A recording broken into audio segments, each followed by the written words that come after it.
Welcome back. Advocate Nwako Ramatlhodi made startling claims about former President Jacob Zuma's relationship with the Gupta family at the state capture inquiry.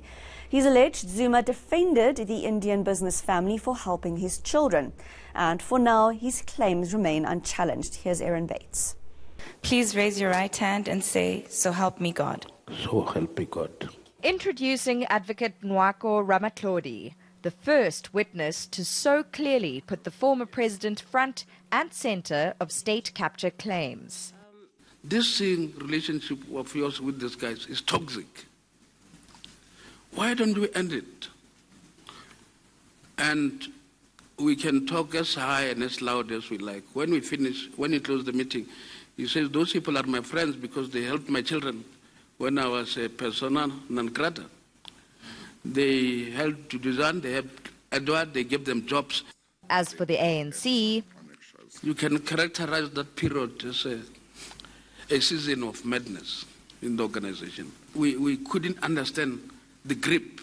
You know,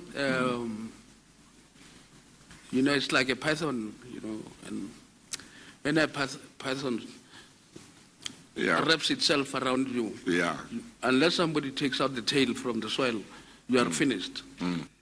Once he was appointed minister, he claims alleged captors wasted no time. I got a call from the president's son, Duduzane, Zuma, who wished to see me and convey his congratulations in person. He reckons the aim was a pact with the Guptas and claims the Guptas hosted events at their Cape Town home during a mining indaba. They'd invite ministers and business people. It was a show-off, as far as you are concerned, of this family showing that they've actually captured. They were disrespectful of the president. They were disrespectful of the president, of the country. They were disrespectful of us. Aaron Bates, Johannesburg. Staying with the state capture inquiry, Malusi Gigaba has been accused of lying yet again, this time by former SAA board chair Cheryl Carolus. Gigaba apparently wrote a letter in August 2012 saying he knew SAA's financial statements were complete. But a month later he wrote to Parliament claiming they were incomplete. Soon after this incident, several SAA board members resigned. Now Carolus claims a less critical board led by Dudu Myeni then followed. Aaron Bates has the story. If so, please state, "I truly affirm." I truly affirm. Thank you. Former SAA Chair Cheryl Carolus has implicated former Public Enterprises Minister Malusi Gigaba. He was lying to the minister, to the Speaker of the House. If indeed, factually, he knew, but went on to write to the Speaker of Parliament and said something that was not true, you can understand how serious that could be. He has been quite central to a lot of wrongdoing in many of the state-owned enterprises. Carolus reports Gigaba was obsessed with SAA's route to Mumbai. So within weeks of arrival, he makes this a priority. He calls for a meeting with myself and the CEO. And gave private Indian company Jet Airways direct access to SAA senior management. The minister hardly made any contribution to the discussion. No, he made no contribution to the discussion. He just allowed the president of Jet Airways to effectively lead the meeting. Now you have people outside of government, actually from another country, coming and effectively saying, you people must terminate this route.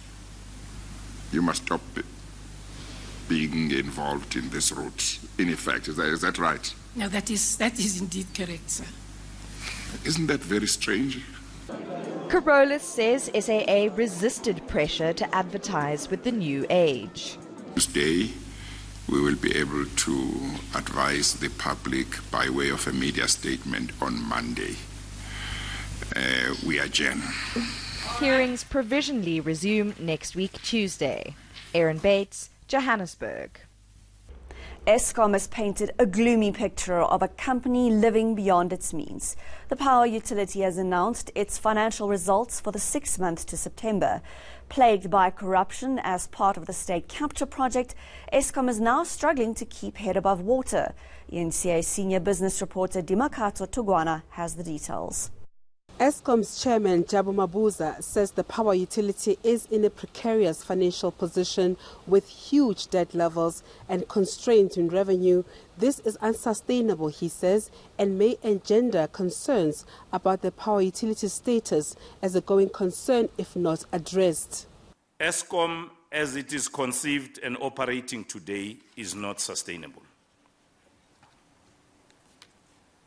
If we do nothing and just sit tight, it's not going to be long before we talk of Eskom in historic terms. We are locked into a permanent loss-making position. Eskom's profit before tax is down from 8.9 to just 1 billion rand. Net profit is down 89% to a mere 671 million rand from 6.3 billion rand.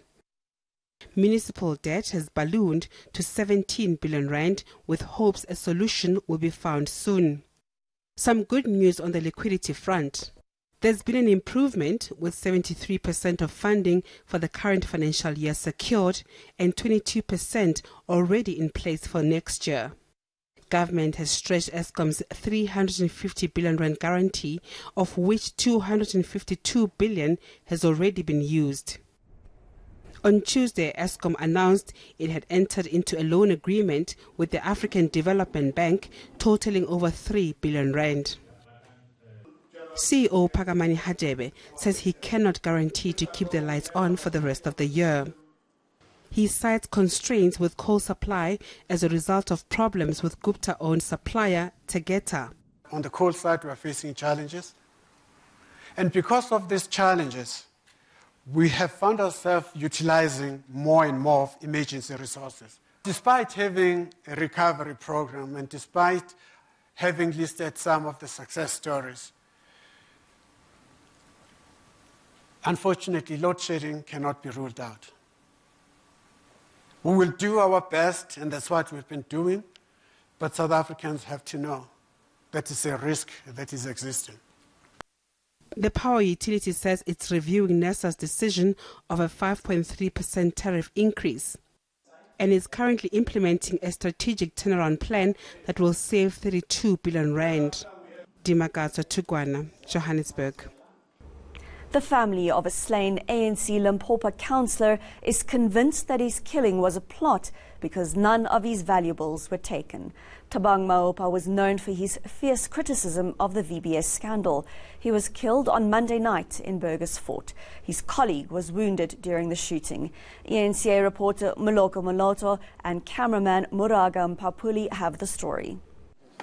ANC members gathered at the house of 42-year-old Thabang Maopa to mourn their fallen comrade. Maopa was killed for what some believe was his public criticism of his municipality, Fetakgomo Tubatsi's decision to unlawfully invest 245 million rand in VBS Bank. His brother says Maopa had previously told him he feared for his life. Yeah, he told me about that 2 weeks back. He told me that this time when I'm fear for my life because I've been on a meetings with the guys and then we don't agree with. So most of the time it's some lot of fights like that. When Thabang Maopa and his wife parted ways on Monday night outside their business premises, little did they know that he would breathe his last minutes afterwards. The outspoken critic of the VBS scandal died in a hail of bullets. He was not shy from criticizing and calling for the resignation of his fellow ANC councillors, including the mayor of Fetakgomo Tubatsi municipality. While the voice of Maopa has been silenced, it remains to be seen if this will mute the growing dissent here over corruption and maladministration. Maopa's murder has revived memories of the 2006 killing of Leka Lekalakala, the former speaker of Mogalakwena municipality and that of political activist Pete Bale in 2014. Although the police are hoping that a 50,000 rand reward will lead to the arrest and possible conviction of Maupa's killers, the murders of Lekalakala and Bale remain unresolved. We want to stop this here and now to make sure that this thing does not go to other areas. This matter must be attended with the seriousness it deserves, and we are saying whoever's got information must bring information. Limpopo is a province of peace. While the killing of Maupa raises many questions, it's unclear if the family will ever get answers. Mulu Kumulot, Begersfort, Limpopo. Still to come, Oprah Winfrey is encouraging young South Africans born into poverty and unemployment to never give up.